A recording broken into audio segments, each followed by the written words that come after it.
नमस्कार दोस्तों, मेरा नाम भव्य मंगला है। मैं अपनी किताब the power of self talk से मोटिवेट होकर एक और बेहतरीन टॉपिक लेके आया हूँ। और आज मैं बात करने वाला हूँ एक टॉपिक है टिट फॉर टैट, जैसे को तैसा।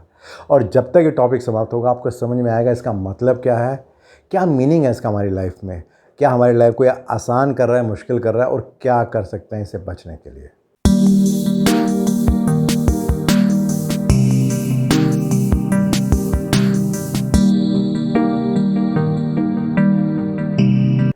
जब हम बात करते हैं जैसे और तैसा की, तो इस रिलेशन में एक स्कूल में एक स्टोरी थी जो पढ़ी थी, उसी को मैं आपसे शेयर करूँगा। बहुत ही सिंपल स्टोरी है। दो भाई थे, राम और श्याम। राम बड़ा था और श्याम छोटा था। राम बहुत स्मार्ट था, इंटेलिजेंट था। श्याम बहुत सिंपल सा हुआ करता था। जब उनके पेरेंट्स की डेथ हो गई तो उनकी जो प्रॉपर्टी था उसका बंटवारा हुआ। तो राम बहुत ही स्मार्ट था, उसने कुछ इस तरीके से बंटवारा किया कि जितनी भी अच्छी चीज़ थी सब उसके पास है, और जो भी एक्स्ट्रा और फालतू चीज़ें थी वो सब श्याम के पास चली गई। लेकिन दो चीज़ें ऐसी थीं जिसके बारे में बहुत मुश्किल था बंटवारा करना। एक था एक भैंस और एक था एक कंबल। अब ये डिसाइड नहीं हो पा रहा था इसका क्या किया जाए। तो राम ने फिर चतुराई दिखाई और उसने अपने भाई से कहा कि ऐसा करते हैं कि आगे वाला हिस्सा तेरा है और पीछे वाला हिस्सा मेरा है, गाय भैंस का। और ब्लैंकेट का ऐसा करेंगे कि भाई दिन में तू इस्तेमाल कर रही हो, रात को इस कंबल को मैं इस्तेमाल कर दूंगा। शाम को ज़्यादा बात समझ में नहीं आई और उसकी बात मान गया वो। अब होता क्या था, दिन के टाइम में जो शाम था वो भैंस को खिलाता था, चारा खिलाता था, ध्यान रखता था। और शाम के टाइम राम उसी से दूध निकालता था और मौज करता था। और फिर वही कंबल को लेके रात को सर्दी होती थी सो जाया करता था। और ये कई हफ्ते चलता रहा। शाम को समझ में तो आ गया था कि कुछ तो गड़बड़ है, लेकिन उसकी इतनी हिम्मत नहीं थी कि अपने भाई से कुछ कह पाए। तो एक दिन वो एक बुजुर्ग आदमी के पास अपने गांव के गया और उसने अपनी व्यथा बताई कि ऐसा ऐसा मेरे साथ हो रहा है, क्या करूँ मैं। तो उसने कुछ सजेस्ट किया कि भाई तुम ऐसा ऐसा कर सकते हो और देखो क्या होता है। अगले दिन से शाम ने भैंस को खाना खिलाना बंद कर दिया, कुछ भी दाना देना बंद कर दिया। शाम को जब राम को भूख लगी तो उसने सोचा चलो अभी दूध निकालते हैं। जब वो दूध निकालने लगा तो भैंस तो बहुत गुस्से में थी क्योंकि उसे भूख लगी, तो उसने लात मारी जोर से। राम को बड़ी हैरानी हुई कि आज तक तो भैंस ने ऐसा नहीं किया था, आज ऐसा क्या हो गया।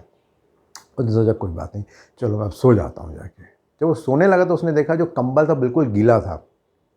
उसने बहुत गुस्से में पूछा अपने भाई से, भाई क्या है ये कंबल गीला कैसे हो गया।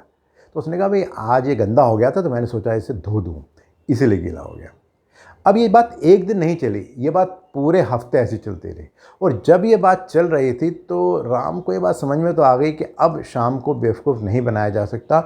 वो समझ गया इस बात को और अब उसको बेवकूफ़ बनाना पॉसिबल नहीं है, मुझे कुछ करना ही पड़ेगा। तो उसने फिर शाम से हाथ मिलाया और उससे कहा कि भाई मुझसे गलती हो गई है, आगे से हम सुलह कर लेते हैं। अब इस भैंस को हम दोनों ही दिन में खिलाएंगे और शाम को दोनों मिलकर दूध पिएंगे, और रात को इसी कंबल में हम दोनों इकट्ठे सोएंगे। देखा जाए स्टोरी बहुत सिंपल सी है, बट एक बहुत महत्वपूर्ण मैसेज देती है। और मैसेज यही है कि जब हम मुकाबला करते हैं तब हम कहीं भी जीत नहीं पाते हैं, बट जब हम मिल के चलते हैं तो बहुत ज़्यादा पॉसिबिलिटी है कि हम अपनी लाइफ को और सामने वाले की लाइफ को दोनों को बहुत अच्छा सुधार सकें। एक बहुत ही अच्छी बात भागवत गीता में की है श्री कृष्ण ने। उन्होंने कहा है कि इंसान हमेशा अपने भाग्य को कोसता है, ये जानते हुए भी कि भाग्य से भी ऊंचा उसका कर्म है जो उसको स्वयं के हाथों में ही है।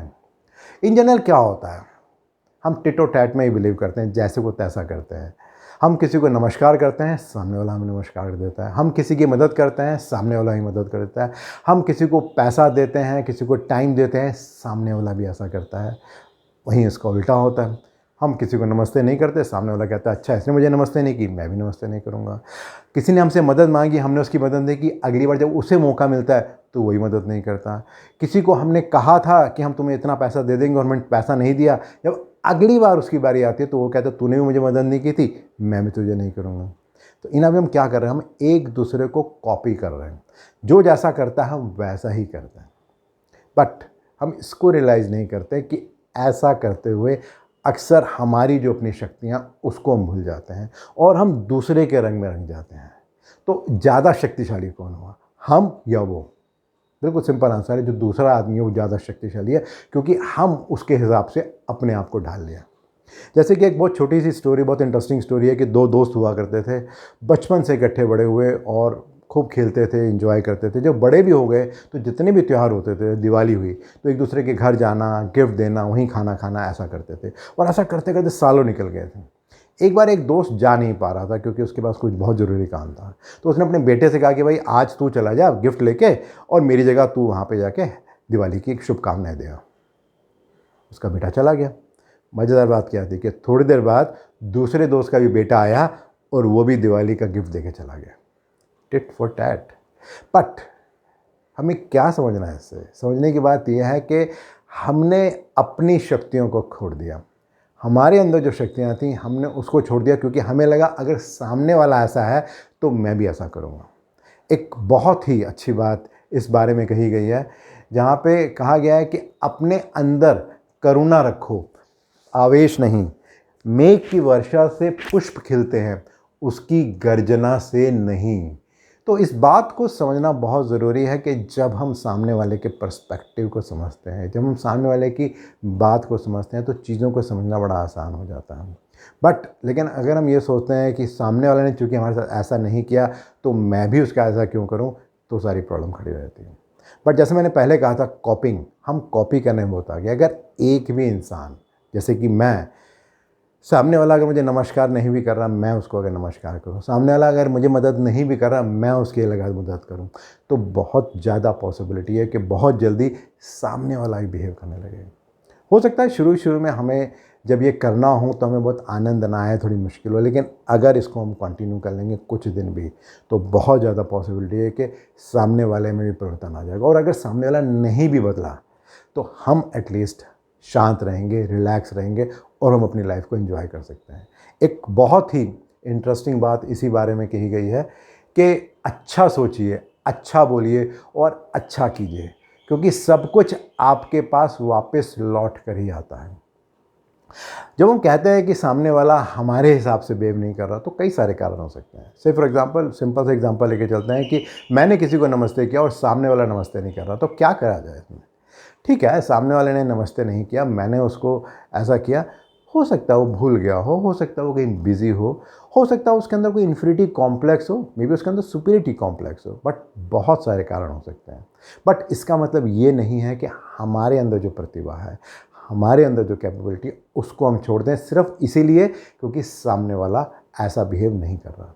कई बार ऐसा भी होता है कि हम ऐसा सोचते हैं कि अगर मैंने सामने वाले के सामने ऐसा किया और सामने वाला मुझे रिस्पॉन्ड नहीं करा तो मेरी कमज़ोरी मानी जाएगी और इसका कोई फ़ायदा उठा सकता है। लेकिन इस बात को समझना बहुत ज़रूरी है कि हम जब किसी और की तरह बन गए तो शक्तिशाली कौन था, वो था या हम थे? सर्टेनली वो था। लेकिन अगर हमें कुछ करना अच्छा लगता हो, उसे हम करते रहे, तो शक्तिशाली कौन है? वो है या हम हैं? सर्टेनली हम हैं। एक बहुत ही अच्छी बात इसी बारे में कही गई है कि जब दुख और कड़वी बातें मीठी लगने लगे तब समझ लेना जीवन जीना आ गया है। मैं रोज़ चैलेंज करता हूँ अपने आप को बेहतर इंसान बनने के लिए, अच्छा इंसान बनने के लिए। कई बार कुछ गड़बड़ करता हूँ, कई बार गड़बड़ नहीं करता, कई बार मैं भी लोगों की तरह रट रेस में लग जाता हूँ और उन्हीं की तरह बिहेव करता हूँ।